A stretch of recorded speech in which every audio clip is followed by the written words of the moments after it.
This is the story of Brannick Calloway and his wife, Celine Calloway.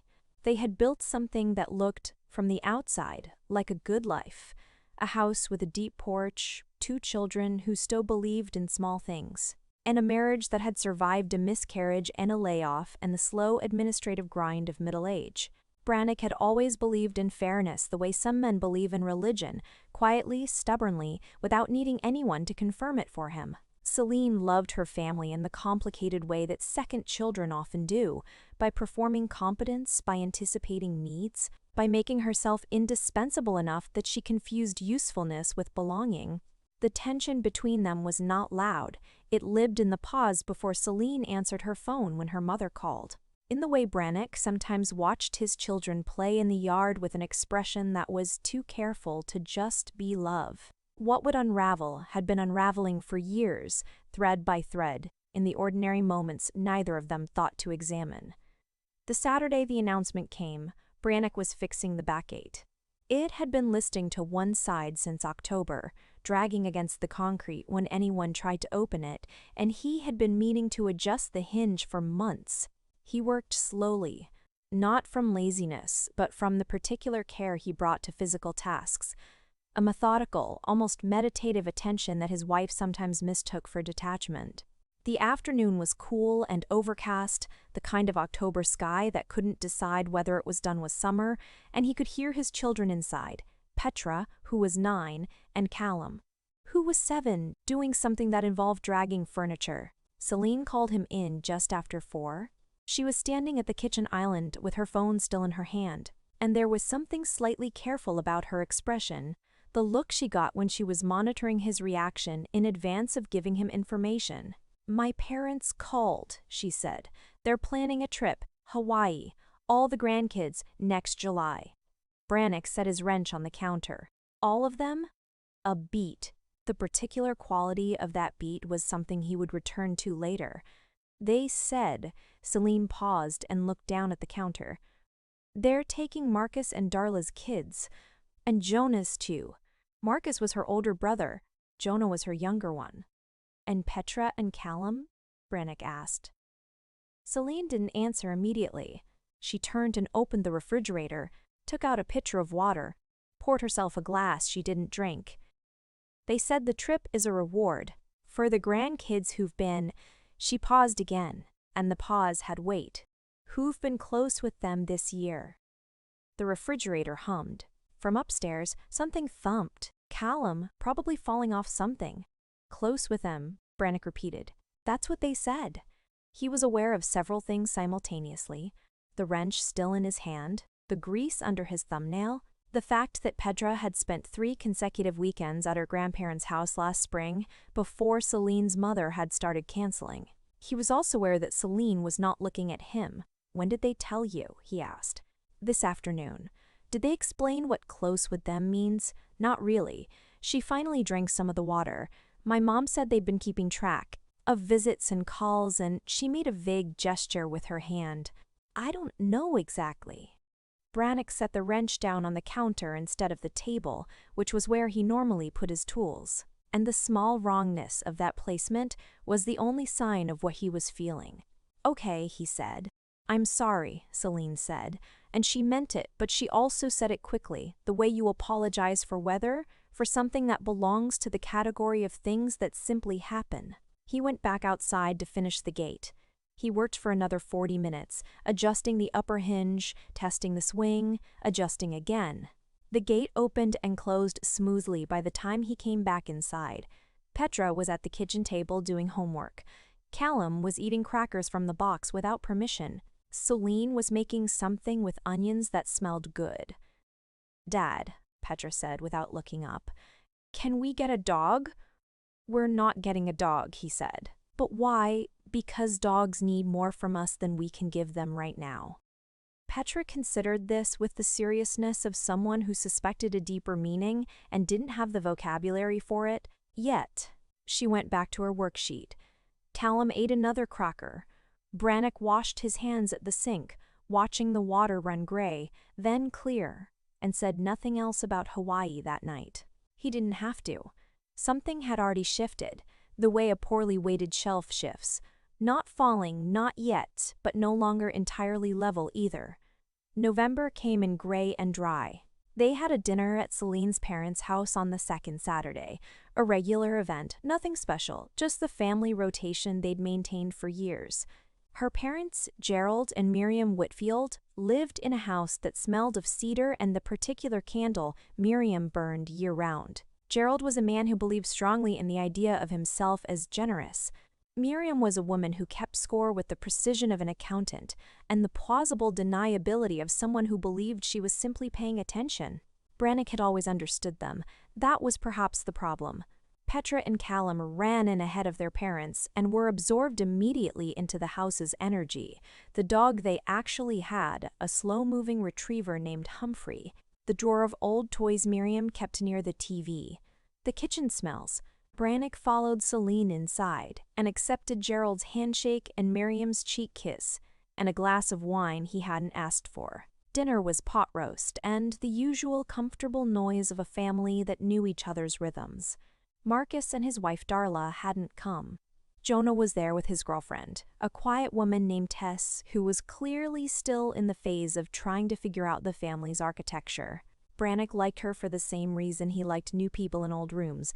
They revealed the furniture by not knowing where to sit. The trip came up over dessert. Gerald mentioned it lightly. Something about booking flights early. And wasn't it exciting? And Jonah's kids were going to love the snorkeling. Brannick watched Miriam refill Celine's glass. He watched Celine receive it. Callum looked up from his pie. What trip? A microsecond of something passed across the table. A recalibration, invisible and collective. Grandpa's planning a trip with some cousins, Celine said smoothly. Can we come? We'll talk about it later, bud. Callum accepted this because he was 7 and because the pie was good. Petra was quieter. She was 9 and had recently developed the habit of watching her parents' faces during conversations. She didn't ask anything. But Brannick caught her looking at him and then looking at her grandmother, and then back at her pie with the measured expression of a child who has learned to process information privately. He excused himself after dessert to use the bathroom, and on his way back through the hallway, he passed Miriam's study and heard her on the phone, voice low and warm, talking to someone he gathered was Darla. Just the kids who've made the effort, you know? It's not favoritism, it's recognition. He stood in the hallway for 3 seconds. Then he continued to the living room and sat down next to Gerald, and they talked about the football season, and Gerald refilled his wine, and Brannick smiled at the right moments. Later, in the car on the way home, both children asleep in the back seat, Celine said, "You're quiet. I'm just tired. You've been tired a lot." He looked at the road. "Have I?" Celine turned toward the window. "I know this isn't fair," she said. And her voice was genuine. She did know some part of her, and that part was the part he had married. "I know how it looks." "How does it look?" She didn't answer for a moment. Then, like our kids are being punished for something they didn't do. Are they? "Brannick, I'm not starting a fight," he said. And he wasn't. His voice was completely level. "I'm asking you a real question. Are they being punished or are they being excluded? And is there actually a difference?" Celine was quiet. Outside, the highway moved past them, amber lights and dark gaps. "My mother isn't a cruel person," she said finally. "I know she isn't. She just has a particular way of keeping track." The word track landed between them without drama. Celine heard it. He could tell by the way she folded her hands in her lap. "I don't know," she said after a long moment. "Sometimes I feel like—" She stopped. Then, oddly, her voice shifted into something stranger, flatter, almost as if she was speaking to a different audience entirely, or to herself from a distance. "I don't know. Maybe like, I think someone should be paying attention to this. Maybe like this story, or subscribe or something." A small, confused pause. "I don't know why I said that." Brannick glanced at her. She was looking at her hands. "Are you okay?" he said. "I'm fine. I'm just—" She shook her head. "I'm tired too." He let it go. Whatever that had been, it passed like static. the highway continued. Callum sighed in his sleep. And the space between Brannick and Celine in the front seat was precisely the temperature of something that had been warm recently but wasn't anymore. It came out in December, not because anyone forced it, but because Brannick had been thinking for 6 weeks, and at some point, thinking becomes a pressure. They were washing dishes on a Tuesday night, the ordinary choreography of it. He washed, she dried, and Petra was doing homework at the kitchen table, and Callum had already gone to bed. The house was quiet except for the water and the sound of a pencil on paper. "I talked to Jonah," Brannick said. "Celine didn't stop drying." "About what?" "I asked him how the kids got selected for the trip." A pause in the drying. Brief. "And?" she said. "He said your mother started keeping notes after last Christmas, about which grandkids called without being prompted, which ones came for visits without a special occasion, which ones drew her pictures or sent her things from school." He passed her a rinsed bowl. "He thought I knew." "Brannick, he thought we all knew." He seemed— Brannick paused, choosing the word carefully, confused that I was asking. Celine put the bowl down on the counter without putting it in the cabinet. "She didn't tell me the full criteria, but you knew some of it." She turned to face him, and to her credit, she didn't try to sidestep. "I knew she was paying attention. I didn't know she turned it into a system." "Okay. That's not." Celine stopped. Petra was still at the table, pencil moving. Celine lowered her voice. "I didn't know she was going to do this, but when she told you our kids weren't included, you didn't ask why." The question was not an accusation in tone. It was genuinely, almost clinically curious, and that quality was somehow harder than anger would have been. Celine sat down at the kitchen table a few feet from Petra, who continued working without looking up. "I didn't ask, because I already knew the answer," she said quietly. "I knew it was because we've been further away this year. Geographically, but also." She gestured vaguely. "Otherwise. And I knew if I pushed back, my mother would make it into something bigger." "So you didn't push back." "No, you didn't tell me the real reason. I told you what she told me. You told me the softened version of it." Celine looked at the table. In Brannick's peripheral vision, Petra had stopped writing. "We should talk about this later," Celine said. "Probably," Brannick agreed. He drained the sink and dried his hands and went to check on Callum. When he came back downstairs, Petra was putting her homework away with the deliberate efficiency of a child who has been pretending not to listen and is now pretending the pretending didn't happen. "Dad," she said, casually, too casually, "are we going on a trip?" "We are," he said. "Just not the one you might have heard about." Petra looked at him for a moment with those watchful eyes of hers. "Is it going to be good?" "I think so," he said. She nodded, apparently satisfied, and went upstairs.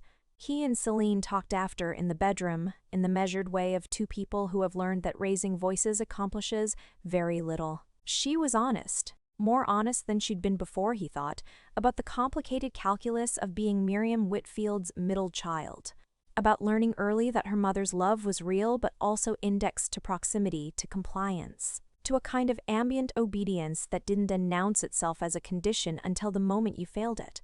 She was not making excuses exactly, she was explaining herself, and there was a difference. "I should have told you sooner," she said.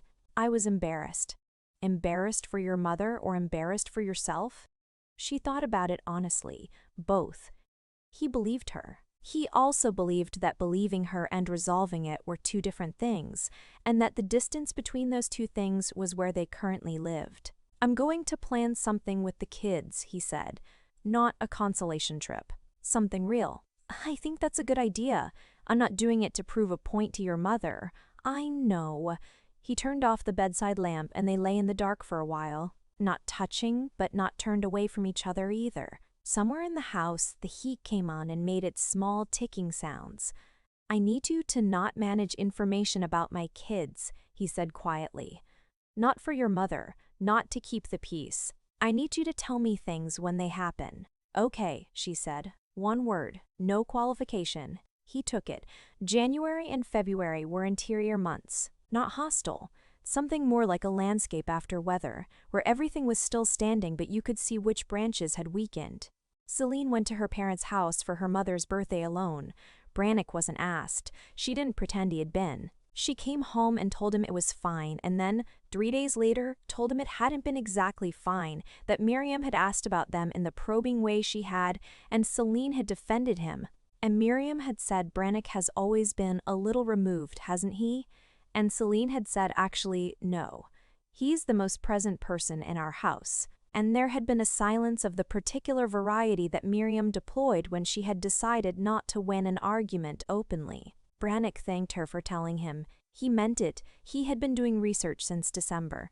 He'd priced things and cross-referenced and emailed back and forth with a man named Dale who ran small group wilderness experiences out of Montana. The plan had solidified into something he found himself genuinely looking forward to.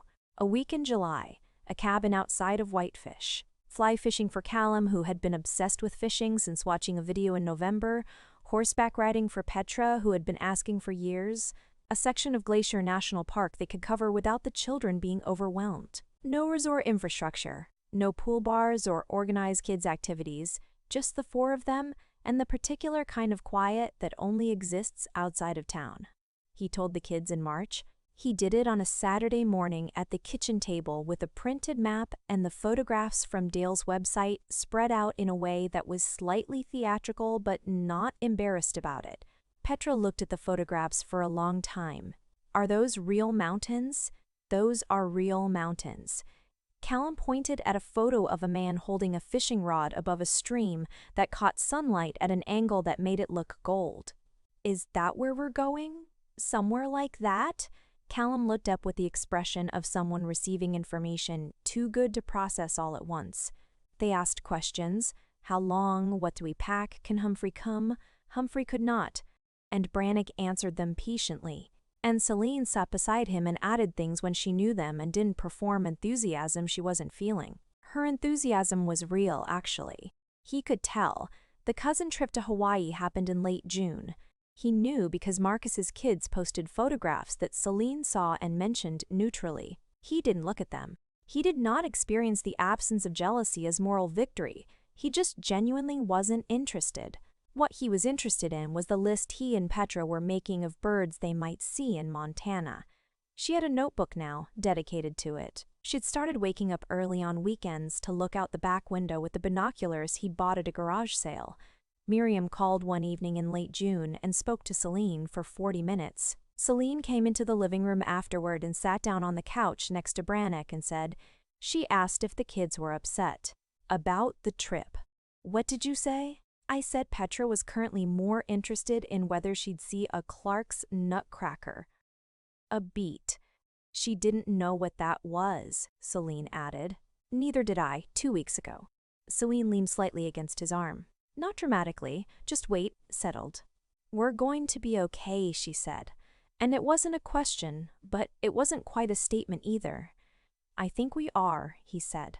They sat with the television off and the summer evening coming through the window screens and the sounds of Petra and Callum upstairs in their respective rooms doing their respective things, and Brannick thought about the word earned, about his mother-in-law's use of it, about the system she'd constructed in her own house to determine which children had earned love's abundance and which had not.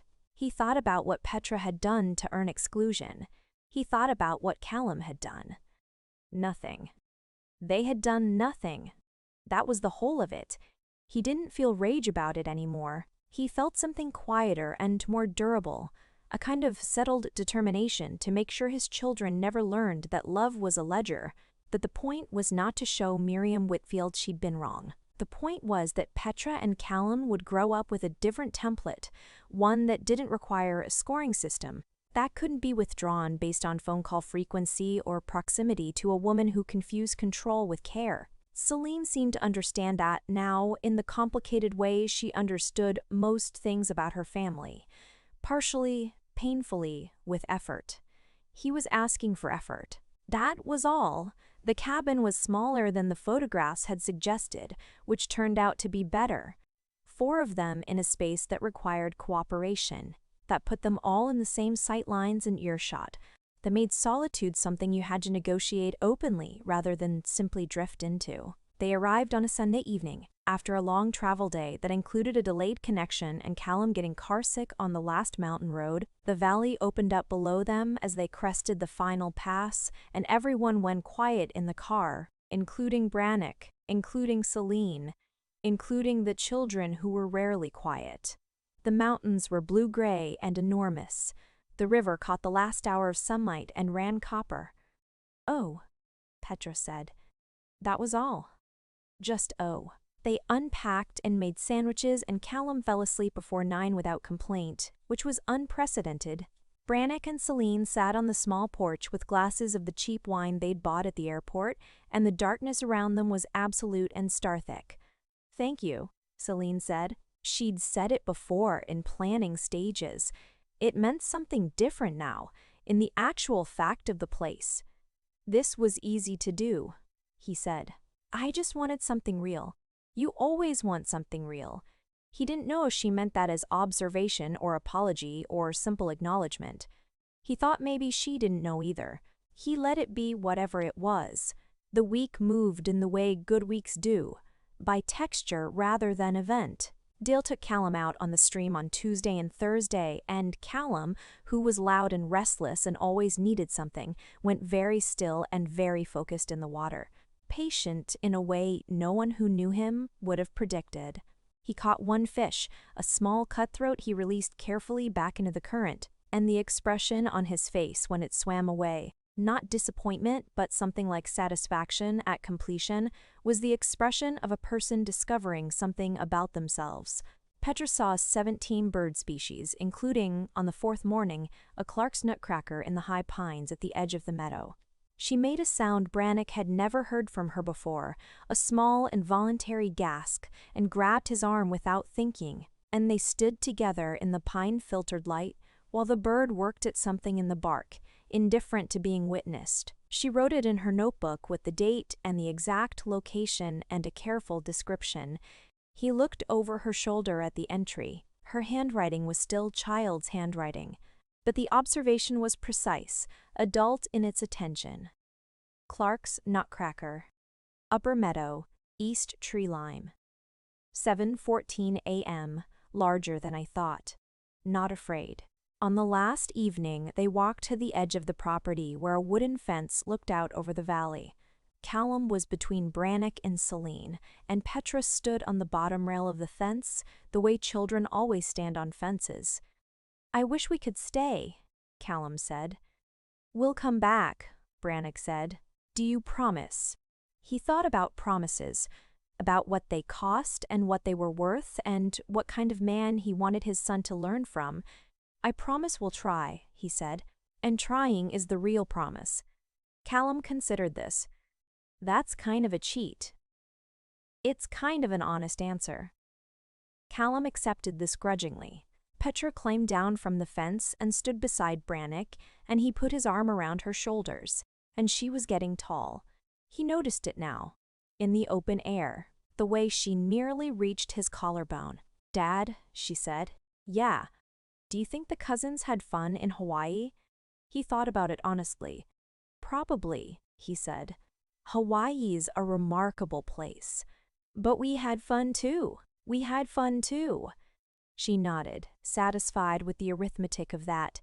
It was not a competition in her accounting. It was just the equal and separate truth of it. 2 trips, 2 families, 2 different arrangements of love. Later, after the children were in bed, Celine stood at the kitchen window, looking out at the dark valley, and Brannick came to stand beside her. "My mother texted," she said. She wanted to know if the kids enjoyed their little trip. He was quiet. "I told her they did," Celine said. "I didn't tell her anything else." "That seems right." She turned from the window. In the cabin's single lamp, her face was tired and honest and somewhat relieved, as if she had been carrying something for months that she had finally set down, not with a dramatic gesture, but with the simple fatigue of someone who had just run out of room to carry it. "I want to stop managing the distance between you and my parents," she said. "I've been doing it for years. It's made me smaller." He looked at her. I know. I'm going to let them be what they are. That's probably better for everyone.